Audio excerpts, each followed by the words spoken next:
Hello, everyone. Welcome back to the Digital Marketing Podcast Extra, the High Performance Digital Marketing Podcast Extra. It's been a while since you've seen both me and Tim on your screens, but I hope you're ready for a deep dive into some exciting marketing news that's been going on in the digital marketing world. Hi, Tim. Hey Jess, how's it going? Yes, there's so much change going on and so much happening in the world of digital marketing. We decided to bring the podcast extra back. So this is like a weekly roundup of the goings on and our take on what's happening out there. So there's going to be a lot of AI because that's just what's going on in the world of digital marketing right now. But yeah, we're not going to apologize for that. Let's get stuck in. So what's been some of the big news this week, Jess? Well, we have been very, very excited about the Google I/O conference. We knew coming into it that it was going to be a very, very AI-y type conference, that there was going to be a huge focus on AI, and we were not disappointed. Tim, I noticed you've posted some stuff in our handy dandy little document cheat sheet about some Google AI search stuff that I thought you could start with. I think the updates to the search results were kind of what we were expecting, but nevertheless, it's interesting to just see how profound a change this is going to be to the world of search. So for those who haven't seen the announcement, we do actually have a video coming out about this, but basically the Google search results are going to have a massive section devoted to generative AI. So Google attempting to answer the searcher's query at the top of the search results. So this generative AI section can appear underneath shopping listings, shopping ads, but above the organic results. So it's a bit like a sort of featured snippet on steroids. And it looks like it's going to be taking it's going to be reducing the number of searches that are happening by answering complex questions and answering multifaceted questions. So much fewer searches happening for the searches that this thing is showing up. And it looks like part of Google's continued attempts to keep searches in the search results page rather than sending them to websites. So we would expect organic traffic, particularly for a lot of informational searches, to drop quite considerably. So for website owners, for marketers, this is absolutely massive. I think it's the biggest change to search that I've seen in my search career so far. And although it has a lot of similarities with what's going on with Bing and what they're planning, the fact that it's Google and the fact that it has, 96% share of the search engine market means that this is when generative AI is becoming really real for a lot of consumers. So we should expect for the next year there to be some quite significant pattern changes to traffic volumes. Absolutely, yeah. Tim, you mentioned there a little bit about kind of asking there being less searches and being able to ask multifaceted questions. And they used a great example in the I/O live stream where they used great commuter bikes. It was like, what's the best bike for commuters? And what would have happened originally is people would have searched for types of commuter bikes, and then they would have sort of distilled it down further until they kind of were asking the question they wanted to ask. So what they actually showed in this demo was that somebody asked, what's the best kind of commuter bike? It gave them information about the different types of things that you might want to look out for in a bike, and then offered them the chance to ask a follow-up question, to which they asked, can you suggest some red commuter bikes or something like that? Yeah. So instead of them making one Google search, doing some research, looking up different commuter bikes, then making their kind of transactional search to find some red commuter bikes, they just did it all in one place. And it was, very, very interesting to see. It's almost like you're going into a shop and asking these questions to a sales assistant rather than sort of going on a knowledge adventure, I suppose. Knowledge adventure, yes, I love it. And if you think about the sort of the business ecosystem that has existed around that knowledge adventure, so searching for commuter bikes, you would have started off by thinking, okay, what categories of bike are out there? Okay, maybe I want an electric bike. And then, okay, what are the main brands? And then you'd have narrowed that down yourself to different models, and you would have researched those models. You would have researched their functionality. You would have started to compare them. So we're talking about 5 or 6 different types of search that would have happened along that journey, and each of them potentially with 5 or 6 different website visits. And what Google's trying to do is just keep all of that in the search page. So if you think about a lot of the publishers that you would have been to, websites along that journey, if you think about Reach PLC, who own all the, the sort of a lot of the tech comparison type sites, or Future Publishing, a lot of these publishers, where they would have made their money through affiliate revenue, they would have made their money through display advertising.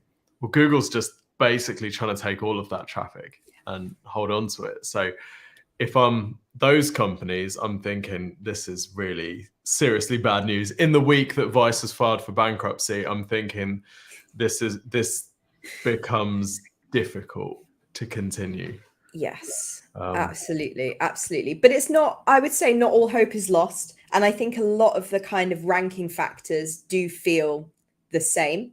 There will just be maybe more emphasis on things like, for instance, in the live stream, they highlighted, there's some sort of shopping kind of panels that have appeared when they were looking at the bikes, and they highlighted things like it suggested bikes with good reviews, it suggested businesses that offer free shipping or free returns. So you're definitely going to want to be shouting about the benefits of shopping with you, making sure you're getting great reviews, great images, all this kind of thing that will mean that the AI is more likely to choose your page and your shopping panel to show in the results. Yeah, I think that the question for marketers immediately is, right, okay, how does this thing think? How does it decide? And how do we manipulate the hell out of it so that it's continuing to recommend our businesses? Because, search has changed over the years, whether it's featured snippets. We all thought that was going to steal our traffic. And then it turned out, actually, we needed to get the featured snippets so we get even more traffic. Or whether it's influencer marketing and people, searching in different places for answers, or making their decisions in different way. The job of the marketer is basically to use the tools at our disposal, and the facts haven't changed. People will still be looking for businesses. They'll still be using search to find products and businesses that they want to buy. And this is it's just a different type of game that we all need to play. We can talk later about the new perspectives piece for search as well, but I think it's worth iterating that this generative AI component in search, not everyone is going to want to use it. And it's not going to be right for every search. And it's very easy with all of this AI stuff to equate the potential with the reality. So ChatGPT can do anything in theory. In practice, it actually has serious limitations, and people still tend to use Google a lot. And I think it'll be the same with this generative AI in search. Some of the questions that Google shows in these demonstrations are actually fairly atypical. This isn't how users typically use Google. They don't go onto Google and ask these massive, complicated questions and then just trust the answer that comes out. That feels very unnatural to us. And I think we want to, it's a bit like if you, I don't know if you've ever worked with like a broker for a mortgage or something like that. You ask them a question and then they give you an answer. And there's a part of you that says, okay, I actually want to do a little bit of my own research. I actually want to do a little bit of my own digging here, because I don't know the incentive model behind that. I don't know that the answer I'm getting is complete. Generative AI does hallucinate. Bard, I've been playing with it today. It's really fast, but hallucinating like crazy at the moment. And I think that there is a trust component there where people won't automatically default to just putting their purchase decisions in the hands of Google's generative AI. Maybe over time that might change, but I think to begin with, this is going to be one of the components that people use when they're finding businesses and products, and it's not going to be the sole one. Absolutely. And if anybody's sort of kind of new to AI and AI terminology, what Tim means by hallucinating is when the AI makes up something but treats it like it's fact, which can happen quite frequently. It will cite stats that aren't real and whatnot. But yeah, it's definitely going to have a huge impact on search. But I think there are a few elements as well that Google talked about in the I/O conference that are going to kind of impact the way we do our jobs as marketers, especially if we use Google Drive, Google Workspace, anything like that.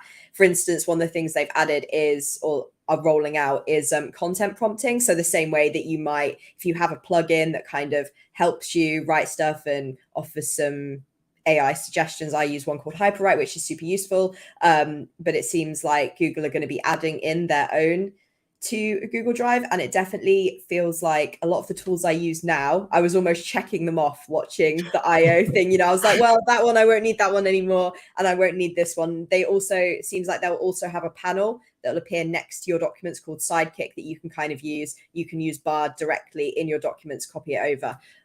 So yeah, I think a lot of the tools that we are using now are going to become free and integrated with the programs that we're using already. That is brutal for those businesses, right? I was listening to an interview with Sam Altman, and someone had asked him back like 7 months ago, which would have been around the time of ChatGPT. He was interviewed and told Reid Hoffman, the founder of LinkedIn, that he thought the future of AI was building sort of fine-tuned models for specific use cases. And then today, or like last week, he's saying, actually, people aren't really doing that. They're just using the underlying models and finding that they're perfectly capable. I think building an AI app or building like an AI Chrome plugin or extension, it's like trying to pitch a tent in an avalanche, isn't it? It's just, you don't know where this stuff's going to be in a month's time, and Google's going to, oh right, yeah, Google's just built your entire app into its products already, giving it away free. Yeah. I think there's also a lot of long-standing apps, for instance, Jasper AI, that we've used internally for quite a while, that was kind of a pioneer who may start to see, less customers if they are using Google Drive. Talking of sort of like making, tools and stuff that can work with your business, Google also announced Project Tailwind, which they kind of positioned it as like a way that you can write better essays and study better. You can upload a bunch of information and then use the AI to actually help you like write an essay, for instance. But it definitely seems like there's going to be a lot of opportunities to, let's say, upload all your blog posts from your business that are written in the ideal tone of voice and then pull from them in order to write your content, which I think sounds very, very exciting. Yeah, for me, this was the announcement in their presentation, which was the most exciting. So you make sure I get this right, Jess, but it lives inside Google Docs. This is actually a prototype as well, so they're not necessarily releasing it. It's just a prototype of what you could build using their platform. But you go inside Google Docs, you choose the docs that you want it to reference, and then you basically ask questions and have it create content against those docs. So, I mean, if we're thinking about the process of creating, whether it's like white papers or guides or anything like that, the potential to just feed this thing all of your technical information about your products, pages and pages of customer reviews or case studies, and then have it produce really good quality marketing material based on your own data, because that's the key with this. It's based on your own data and your own, it cites its sources when it's referencing docs. Yes. So the fact that this thing is tailored to the information about your business, this is the dream. I've always thought of search engine optimization as trying to get the knowledge out of the business and onto the internet in a way that makes it compelling and findable by people. And it's like I can't think of the word, but this is like it's an injection straight into the side of your business. So you can just suck the information out and publish it. This is really, really, really cool. And again, it wipes out a whole bunch of other businesses, chat PDF and all this type of stuff. But, they built on the avalanche. So yeah, no, it's so true. And I can definitely see it being really handy in businesses where you do have to speak to a lot of different people to get information. For instance, I mentioned it before, but I used to work in agriculture, and you'd have to speak to a lot of different people to get all the information together. And a lot of it could be really technical. And they'd be like, oh, just read this 50-page product guide. And I'd be like, wow, I definitely have time to do that. Whereas, you'd be able to upload that to the system and get that information that you needed right away, which is just fantastic. And I think I'm really excited to see what businesses do with that. And I think it's going to be, like you said, I was also very, very excited about Project Tailwind. I think it's going to be really, really interesting. Last thing I wanted to touch on about the Google I/O talk was they had a lot of conversations about ethical and responsible AI, which I really like. Because I've just seen as well in an article that Tim shared about Facebook and some AI they're integrating. I feel like the big players, I don't know if they're saying this to sort of go, That's why we're slow. We're not behind anyone. We're totally not behind. Don't We're just worry. careful. Yeah, we're just really careful. But I do really like it. I like that those discussions are being had by the big players. And it makes me feel like a lot more comfortable with the idea of AI being part of our lives. I thought it was really interesting. I don't know if you have any thoughts on that, Tim. I do, Or unsurprisingly. I join your cynical club, but for a very different reason. I think the looming threat of regulation. We've got 4 federal agencies in the US who have quite clearly said, "We're coming for you. We don't need a new agency to regulate you. We're going to do it."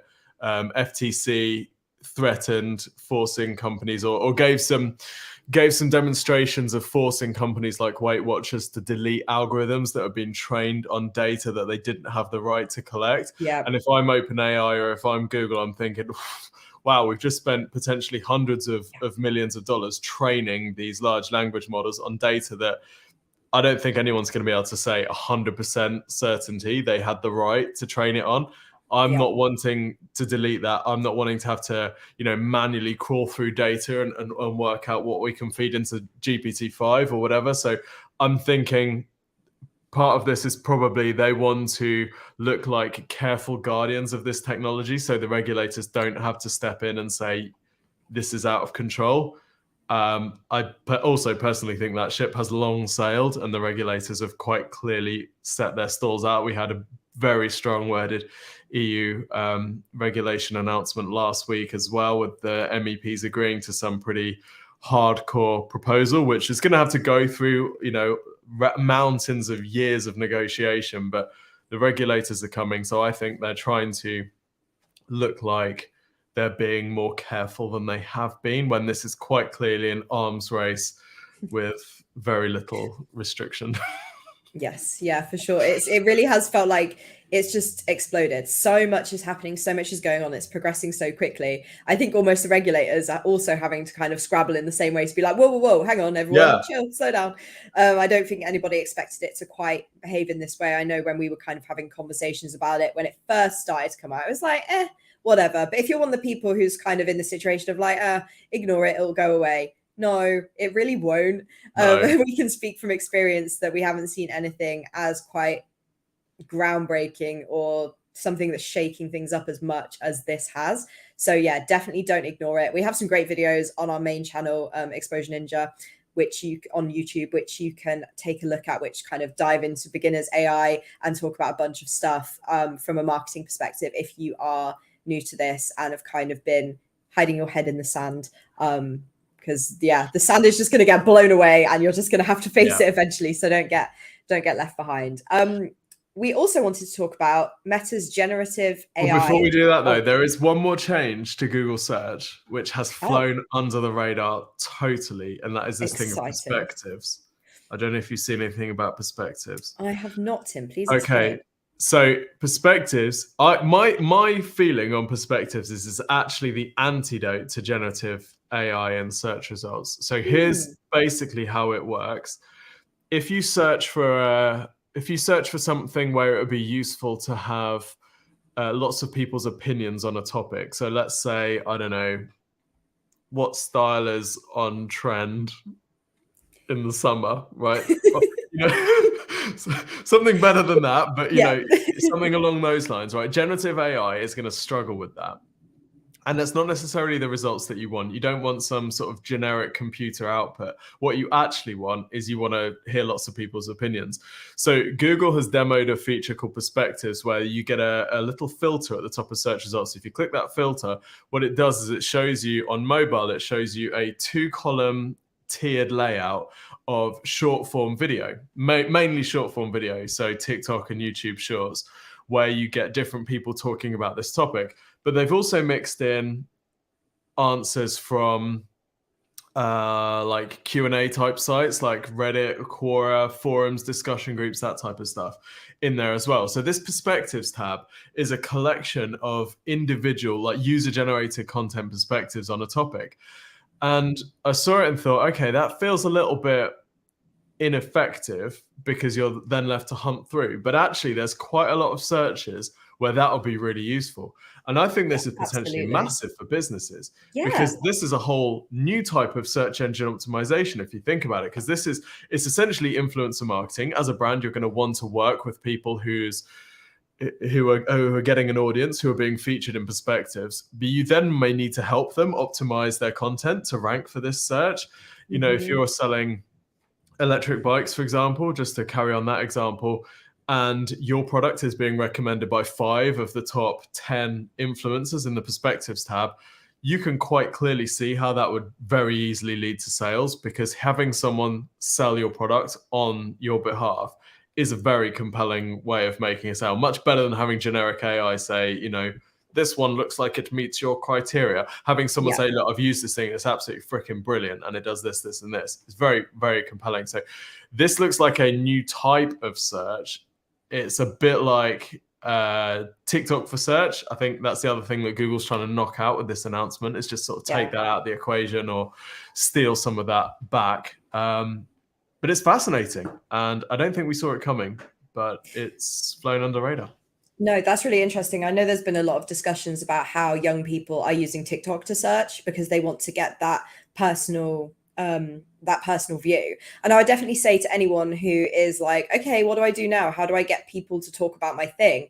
You can definitely incentivize people, especially if you're in e-commerce. Like our favorite totally ethical fast fashion powerhouse, Shein, are excellent at getting people to leave reviews. You know, the more you include in your reviews, they want photos, they want you to talk about your sizing, they want you to write a certain number of words. The more you write, the more points you get that you can then put towards more purchases. So I think there will definitely be ways for businesses to sort of say, hey, if you talk about us on Quora and show proof, we will give you a discount voucher, or, you know, Yeah. stuff like that. So there'll definitely be a few different ways that people start using that, for sure. And a whole new model for creators, right? Because if I'm a creator, I'm now thinking, how do I get my content ranked in perspectives for Shein reviews, knowing that I can use my voucher code and get affiliate commission on all of that? I think it makes the creator business model much more scalable even than it has been. For sure. That's really interesting. Sorry that I nearly scooted round that, Tim, All because that right. was a really good good insight. We haven't got too long left, but I think we definitely have time to talk about this Meta's generative AI for advertisers, which is quite interesting. But it almost feels a little bit behind Yeah. when I was looking at it earlier. But essentially, they're integrating AI with Meta ads. Is that correct, Tim? Yeah, it's basically a fairly basic, I can share screen so people can see, a fairly basic generative AI component in their ad manager. So the demos are, I mean, I'm not going to say the demos are groundbreaking, because they aren't. It's basically, you can replace the background. So there's a picture of I don't know, what looks like a face cream or something. I'm seeing if I can zoom this thing in. There's like a face cream, and what they've done is they've replaced the background. So they've done one which says NYC street blurred. So you just type in the background that you want, and then it generates it behind your picture for you. Now, I think with things like this, it's important to not just look at what this is, but the direction it's going in. And undoubtedly, for brands, particularly smaller brands, creating good quality ad creative is, yeah, there are audio listeners. Thanks, Dal. Creating good quality ad creative is a very difficult thing to do, and it's a total barrier to entry for a lot of businesses. They just don't have good quality ad creative to share on Facebook, which means that they're not going to get the traction that other more established competitors do. And then you scale this up, and then you've got larger companies that are, you know, investing huge amounts of money with creative shops that are producing tailored ad creative for loads of different audiences. And I think where Meta is going with this is, I expect at some point they will have an option which sort of optimizes your ad creative, both text and image, for you based on the audience, and split test as much of this as possible, so that eventually, you know, you can see a scenario where you will be putting in you just feed it your product catalog, it would then go and generate the creative for you entirely. split test that, split test different modes of creative, video, image, whatever, and it's just the ultimate black box, which is what Meta would absolutely love, because then you are totally tied to their platform. So I think this is cool. It looks cool, but it's like step one on a 10-step journey, and we're just getting started, really. For sure. Yeah. And if you'd like to see the examples that Tim was screen sharing during the live podcast, you can head over to our podcast YouTube channel, Exposure Ninja Podcast, to see those there. Yes. Very, very exciting. The last thing we have to talk about today is some people, including Rowan Chung on Twitter, have had some opportunities to play around with ChatGPT-4 with Browse, which essentially is ChatGPT but connected to the internet. So for those of you who don't know, the GPT-4 and 3 model runs off of data that's only goes up till September 2021. So this is quite a big step, that this tool will be able to access data in real time. So it can do things like, for instance, you could put in a URL, it could summarize a page for you, it can grab info from existing pages, you can analyze the web for trending topics, which is something that I see loads and loads of quite high profile companies suggesting that you do with ChatGPT. And it's totally terrible advice right now, because if you say what's trending, it's going to tell you stuff from 2021, which we've had such a change. It's been like 2 years. So, that's not going to be trending anymore. I was really shocked. I saw that in, I'm not going to name names, but some quite big companies touting that as good advice. So I think there's going to be a lot of opportunities from a marketing point of view and an SEO point of view, in terms of things that we can do. For instance, pulling a page from the web and saying, hey, how's my SEO looking? Or putting in all your blogs and saying, do you think there's any content gaps here? What are my competitors doing that I'm not doing? So yeah, I think it's going to be a huge, huge step. What are your thoughts on this, Tim? I agree with everything you said. I think we're moving to a world where the chatbots Bard and ChatGPT that have previously been in a box and unable to interact with the world, they are being unleashed and they're being given internet access. Bard has it natively, and ChatGPT is being allowed it. ChatGPT also, the code interpreter plugin looks like a really big deal, where it's able to write and execute Python code, which gives it all sorts of capabilities, and that can be quite a scary rabbit hole if you spend some time thinking about it. And we are moving to a stage where I think sort of think of them as multi-layered AIs. So whereas with ChatGPT, you have a very linear conversation with it. You ask it a question, it gives you something back. You clarify, and it just one after another. Giving it access to the internet, giving it access to different plugins, and giving it access to agents like we've seen with AutoGPT and Baby AGI, which we won't go into now, but allows a multi-layered approach where you can give it a more complex task, like eventually book me a holiday. It then works on the task list, it designs a task list, and then goes out and implements each of the tasks in the task list, bringing back information from the browser, bringing back information from these various plugins and extensions, and compiling you an answer to a much more comprehensive answer to a much more sophisticated and nuanced question than you'd be able to get without having internet access. It's massive. It's the next generation, and it's a step that a lot of people who are worried about safety thought, well, as long as it doesn't have internet access, we're going to be okay. And then they're like, yeah, and now you've got internet access. So yes, yeah, it's definitely progressing very, very fast. There's something new every day, and that's why it's quite easy for us to kind of have a lot of stuff to talk about in this podcast, because there's a lot. I mean, there's a lot of rubbish and a lot of drivel. So our goal is to try and bring you the stuff that actually matters to marketers and that you can use and that's important. And our video editor's goal is to cut out the drivel.